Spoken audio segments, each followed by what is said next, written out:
வாழ்வோம் வாழ்விப்போம்.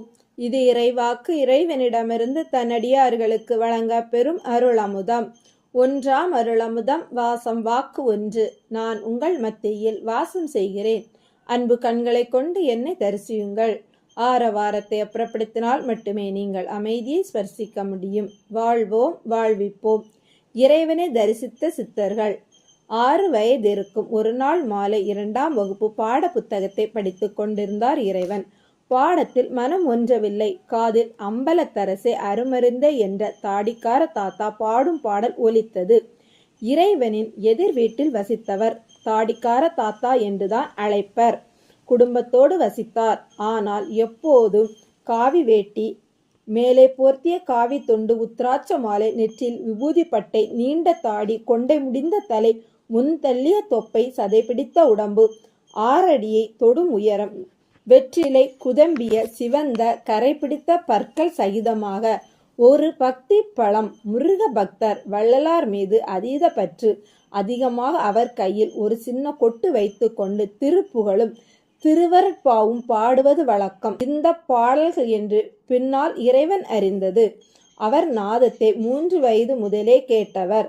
திண்ணையில் இருந்து கொண்டு பூசையின் போது அவர் பூஜை அறையில் பக்கத்தில் இருந்து கேட்டு ரசித்தது. அவற்றில் இறைவனை தொட்டது. அம்பலத்தரசே அருமருந்தே.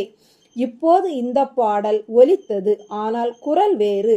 தாடிக்கார தாத்தா அல்ல. பக்கத்தில் நின்று உருகி பாடுகிற ஓசை இறைவனை ஆக்கிரமித்தது.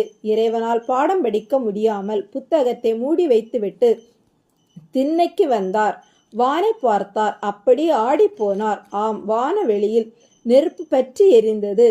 இறைவனால் நம்ப முடியவில்லை. அருள் பெரும் ஜோதியாக வானவெளியில் பார்க்க அதிலிருந்து வெள்ளை உடை தரித்த ஒருவர் இறங்கி இறைவனை நோக்கி வர, இறைவனுக்குள் இவரை பார்த்த மாதிரி இருக்கிறதே என்ற எண்ணம் உதயமாக சட்டென நினைவிற்கு வந்தது. தாடிக்கார தாத்தா வீட்டில் இருந்த முட்டா கேட்ட வெள்ளுடை தோற்றம். ஆம், வள்ளலாரேதான். ராமலிங்க சுவாமிதான். தாடிக்கார தாத்தா உருகி உருகி பாடி கைகூப்பி வணங்கும் உருவமே. ஆனால் முகசாயல் போட்டோவில் இருந்த மாதிரி இல்லை. வெள்ளுடை உருவம் அவரே என்ற முடிவிற்கு வந்தது. ஆச்சரியமாக பார்க்க உருவம் இறைவனை நோக்கி வந்து விட்டது. இறைவன் வீட்டு திண்ணில் இந்த கோலம் காட்சியல்ல.